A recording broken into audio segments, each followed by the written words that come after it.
لیکن میں جتنا مرضی تھکا ماندہ گھر جاؤں گا نا، کبھی ایسا نہیں ہوا کہ میں گھر جاؤں تو بڑی ٹینشن میں جاؤں. میری گھر والی ایک دن مجھ سے کہنے لگی آپ نے کبھی نہیں کہا کہ میں تھکا ہوا آیا، بندہ تھک بھی تو جاتا ہی ہے نا، کبھی کہاں کرے نا. میں نے اسے کہا پتہ کیوں نہیں کہتا؟ اس لیے نہیں کہتا کہ میں نہیں چاہتا کہ میرے بچے یہ کہیں کہ ہم نے دین نہیں پڑھنا، ہمارا باپ تو بڑی مشکل میں ہے. ہم اپنے کام کے بارے میں اپنے گھر میں شکوے کرتے ہیں. آپ کسی بچے سے پوچھ لیں کون سا کام کرنا ہے، کہنا جڑا ابا جی کر دے رہے ہیں وہ نہیں کرنا. کیوں کہ ابا جی ہر روز تو کہتے ہیں میں بڑا الجھ گیا ہوں، یہ کام بڑا مشکل ہے. میں چاہتا ہوں کہ میں اپنے بچوں کو یہ بتاؤں کہ پتر میں تو جدھر جاتا ہوں پھول ہی پھول ہیں، میں تو جدھر سے گزرتا ہوں محبت ہی محبت ہے، میں تو جدھر سے دیکھتا ہوں دعائیں ہی ملتی ہیں، تاکہ ان کا شوق پیدا ہو. میرے عزیز آپ تھوڑا سا دل بڑا کریں. اگر آپ ایک کی وجہ سے پورا گھر سکون میں آ جاتا ہے تو آپ دل بڑا کیوں نہیں کرتے؟ جگہ ڈھونڈتے ہیں بس مجھے کوئی تنگ نہ کرے، کوئی میری باپ ماں بدولت کو کوئی پریشان نہ کرے. بخاری شریف سنیے، حضرت عائشہ صدیقہ رضی اللہ تعالیٰ عنہ بیٹھی ہیں. حضور فرمانے لگے عائشہ آج ایک بات نہ بتاؤں تمہیں؟ یا رسول اللہ بتائیے. حضور فرمانے لگے جب تم مجھ سے ناراض ہوتی ہو تب بھی مجھے پتہ چل جاتا ہے، اور جب راضی ہوتی ہو پھر بھی پتہ چل جاتا ہے.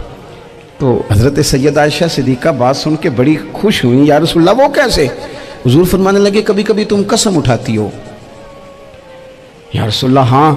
فرمایا جب ہوتی ہو نا راضی خوش تو پھر کہتی ہو مجھے رب محمد کی قسم صلی اللہ علیہ وسلم. پھر تم میرے نام کے ساتھ رب کریم کا نام ملا کے قسم اٹھاتی ہو رب محمد کی قسم.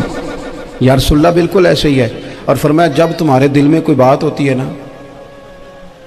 تو پھر تم کہتی ہو مجھے رب ابراہیم علیہ السلام کی قسم، پھر تم رب محمد نہیں کہتی. یہ بخاری مسلم میں موجود ہے. حضرت عائشہ صدیقہ نے تو بات سنی تو کھل گئی طبیعت، کہنے لگی کریم صدقے جاؤ یہاں تک خیال فرماتے ہو، کس کے جملے کہاں پہنچ گئے یہاں تک خیال ہے. فرمایا مجھے پتہ چل جاتا ہے کہ تمہاری کیفیت کیا ہے، کہاں کھڑی ہو. او بھئی ہم تو اپنی ماں کا بھی خیال نہیں رکھتے. ہمارا باپ کہاں بیچارہ کھڑا ہے، وہ تو انتظار میں تھا کہ کوئی 10 منٹ میرے پاس بیٹھے گا. توجہ ہی نہیں، جذبات کا خیال ہی نہیں. حضرت عائشہ صدیقہ بات سن کے عرض کرنے لگے یا رسول اللہ مجھے رب محمد کی قسم ہو میں صرف نام چھوڑتی ہوں، میرے دل میں ہر وقت مدینے والے محبوب ہی رہتے ہیں، نام ہی چھوڑتی ہوں صرف. او میرے دوست تھوڑا سا جا. اور دوسرا عرض کروں گا دولت اگر بہت عالی چیز ہوتی نا، بہت قیمتی، تو سب سے زیادہ سیدہ عائشہ کے گھر میں ہوتی. اگر پیسوں سے ہی سوکھ کھاتا تو پیسے سب سے زیادہ حضرت فاطمہ الزہرا کے کاشانہ نور میں ہوتے. او میرے بھائیوں سونا وقت محبتوں سے گزارا جا سکتا ہے. او بھائی میں نے تو اپنے گھر میں یہ دیکھا کہ میرے والد صاحب گرمی آتی تو فرماتے او لو بھائی تانوں پرواہ نہیں، میں تواڈے پڑھولے چ دانے پا دیتے نے تے تواڈی ماں نے مرتبہ نے چار پا دیتا ہے، لو اب تمہیں کہیں جانے کی ضرورت نہیں پڑے گی. اس پہ بھی وقت بڑا اچھا گزرتا تھا. عزیز دوستو قرآن مجید میں اللہ کریم نے فرمایا کہ یا ایھا الذین آمنوا اتقوا اللہ حق تقاتہ، اے ایمان والو اللہ سے ڈرو اور اتنا ڈرو کہ جتنا ڈرنے کا حق ہے. ولا تموتن الا وانتم مسلمون، اور تم نہ مرنا اس حال میں کہ تم مسلمان ہو، یعنی مرتے دم تک مسلمان ہی رہنا، مرتے دم تک. انسان کی جہتیں اور حالتیں زندگی کے ساتھ بدلتی رہتی ہیں. ایک وقت میں وہ بیٹا ہوتا ہے، پھر کچھ عرصے کے بعد وہ شوہر ہو جاتا ہے، پھر ایک جہت بدلتی ہے تو وہ والد ہوتا ہے. اللہ تبارک و تعالیٰ اگر درازی عمر بالخیر دے تو پھر وہ دادا اور نانا بھی بنتا ہے. جہتیں زندگی کی بدلتی، رشتے بدلتے. اسی طریقے سے اس کے زندگی کے معاملات بدلتے ہیں. کبھی وہ بیمار ہوتا ہے، کبھی وہ تندرست ہوتا ہے، کبھی وہ شخص کمزور ہوتا ہے، کبھی وہ طاقتور ہوتا ہے، کبھی وہ آدمی غریب ہوتا ہے اور کبھی امیر ہوتا ہے. اس کی حالتیں اور جہتیں بدلتی رہتی. کوئی حرج نہیں، اللہ تبارک و تعالیٰ نے یہ سارے دن رکھے ہیں تو دن پھرتے رہتے ہیں. یہ جہتیں بدل جائیں تو اس میں کوئی حرج نہیں ہے. یہ ترتیب اس کی اگر کبھی اوپر نیچے ہو جاتی ہے تو اس میں کوئی مذائقہ نہیں ہے. لیکن ایک اس کی جہت ہے، وہ ہے مسلمان ہونے کی. تو قرآن نے کہا کہ تم نے پیدا ہونے سے لے کر مرتے دم تک رہنا مسلمان ہے. اگر تم ابھی چڑھتی جوانی میں ہو تو پھر بھی مسلمان ہو. اگر تمہاری عمر جو ہے وہ اس نہج پہ پہنچ گئی کہ تمہارا نکاح ہو گیا تو پھر بھی تم سمجھ آ رہی ہے میری بات. اور جب تم باپ بن گئے تو پھر بھی تم مسلمان. اور جب تم دادا اور نانا بنے تو پھر بھی تم امیر ہو تو پھر بھی مسلمان ہو، غریب ہو تو پھر بھی. اس جہت کا خیال رکھنا، یہ بات نہ ٹوٹنے پائے. جہاں بیٹھے ہو، جس جگہ بیٹھے ہو، جس عہدے پہ بیٹھے ہو تم مسلمان، اور رہنا ہے تم نے اور مرنا ہے تم نے مسلمان. یہ جہت کا تم نے خیال رکھنا ہے. یہ والا تعارف تمہارا کبھی کمزور نہیں ہونا چاہیے. ایسا نہ ہو کہ مسجد میں اسلام ہو، دکان پہ کوئی نہ ہو. یہ نہ ہو کہ بیت اللہ شریف کے اندر تو اسلام ہو لیکن جب باہر گلی میں نکلے تو پھر مسلمان ہر وقت ہی مسلمان ہے، مسلمان ہر لمحہ ہی مسلمان ہے. مسلمان کا تعارف ہی اس کا اسلام. حضرت سلمان فارسی رضی اللہ تعالیٰ عنہ سے کسی نے کہا تھا آپ کا نام کیا ہے؟ فرمانے لگے اسلام. اس نے کہا آپ کے والد کا نام؟ فرمایا اسلام. کا دادا کا نام؟ کا اسلام. فرمایا قبیلہ؟ فرمایا اسلام. وطن کا نام؟ فرمایا اسلام. تو اس شخص نے کہا یہ حضرت کیا تعارف ہوا؟ تو آپ فرمانے لگے میں نے 150 سال جس دین کے لیے مشقت کی ہے، اب میرے اوپر نیچے دائیں بائیں آگے پیچھے ہر وقت میرا دین ہی رہتا ہے. یہ کیا بات ہوئی کہ جب آپ میری مرضی پہ چلے تو پھر میں مسلمان، اور جب میری مرضی کے خلاف بات ہوئی تو پھر میں کچھ اور، پھر میں سخت مزاج، پھر میں بھی. ایسے نہیں ہوتا. مسلمان ہو تو پھر ہر لمحہ ہی مسلمان ہو. پھر تم جس جگہ ہو وہاں تم دین کو کبھی بھی قید نہ کرے کہ میں مسجد میں ہوں تو دیندار ہوں اور میں جب اپنی دکان پہ بیٹھوں گا تو پھر میں دکاندار ہوں. بھئی آپ دکاندار ہو کے بھی دیندار ہیں. اور اسلام ویسے بھی معاملات کا مذہب ہے، اخلاقیات کا مذہب ہے. عبادات ضرور اس کا لازمی جزو ہے، لیکن اسلام معاشرے کی بات اور معاشرت کی بات کرتا ہے. ہمیں اپنے رویوں میں وہ تبدیلی بہرحال لانی پڑے گی جس سے چلتا پھرتا بھی مسلمان کسی کو اچھا لگے، جس سے گلی کوچے میں چلتا ہوا مسلمان اپنے دین کا نمائندہ محسوس ہو. لیکن بڑا خوبصورت اور بڑا میٹھا اور بڑا شاندار مسلمان، مسجد میں بڑی اچھی اس نے نماز پڑھی، وضو بڑا اچھا کیا، لیکن جب وہ گلی میں گیا تو کیلے کا چھلکا اس نے گلی میں پھینک دیا. اور جب اس نے بسکٹ کھایا تو اس کا ریپر اس نے گلی اور چوک میں پھینک دیا. تو مسلمان تو اس کو کہتے ہیں جو ہر لمحہ مسلمان ہو، وہ کسی کو تکلیف دے سکتا. مطلب ویسے وہ بڑا پکا کھرا سچا مسلمان تھا، لیکن جب وہ اپنا گھر بنانے لگا نا تو گٹر اس نے اونچا کر کے بنایا، اور اپنی موٹر سائیکل گزارنے کے لیے اس نے 3 فٹ جگہ گھیر لی ہے گلی کی. اس نے یہ نہیں سوچا کہ جب رات کو یہاں سے مسلمان گزریں گے تو لائٹ بھی اکثر بند ہوتی ہے، اور پکے سچے مسلمان کئی دفعہ گھر کے اندر ساری لائٹیں لگاتے ہیں پر گلی والا بلب نہیں روشن کرتے. گلی والا بلب روشن ہے، بلکہ جس کا روشن ہوتا ہے اس کو کہتے ہیں حضرت صاحب کو پیسے بالنے. جس کا روشن ہوتا ہے اس کے بارے میں بھی بات ہضم نہیں ہوتی. کہتے ہیں سیٹھ صاحب کے پاس مال خاصا ہے اس لیے صبح تک لائٹ جلتی رہتی ہے. مطلب آپ اندازہ، میں اکثر کہتا ہوں کہ 1.5 کروڑ کا جس کا مکان ہے نا، وہ 10,000 روپیہ گلی میں لگانے کو تیار نہیں ہوتا. تو بھئی یہ کون سا مذہب ہے، یہ کون سا دین ہے جس کے اندر آپ، اور واپس آئے گا نا جب یورپ سے گھوم کے، UK سے گھوم کے، دبئی سے گھوم کے، تو کہے گا بھئی وہ لوگ نہیں سڑک پہ ریپر پھینکتے. تو میرا سوال ہے کہ تم نے وہاں پھینکا تھا؟ جی گاڑی میں سفر کرتے ہیں نا بیرون ملک، ہم پھینکتے ریپر. چلے اللہ سب کو مکے مدینے کی زیارت کرائے. تو وہاں پھینک دیتے ہو ریپر، تو یہاں کے کیوں پھینکتے ہو؟ وہاں کوئی گاڑی کے اندر اضافی بکس بنا ہوا ہے ریپر رکھنے کا؟ بولے اسی شاپر میں رکھتے ہیں نا ساری چیزیں، تو اس شاپر میں یہاں نہیں رکھ سکتے. لیکن ہمیں مزہ آتا ہے، اور لیکچر بھی ساتھ ساتھ چل رہا ہے. گاڑی کے اندر لیکچر ساتھ ساتھ دے رہا ہے کہ جی وہاں نہیں ایسا ہوتا. سبحان اللہ. تو یہاں کیوں ہو رہا ہے؟ وہ خلائی مخلوق رہتی ہے وہاں. یہ گلیاں کس کی ہیں؟ ہماری نہیں. سڑکیں کس کی ہے؟ ہماری نہیں. کھیت کھلیان کس کے ہیں؟ ہمارا وطن نہیں. کون کیوں کسی کا انتظار کر رہے ہو کہ باہر سے آئے گا تو کوئی خیال کرے گا؟ میرے رسول کریم علیہ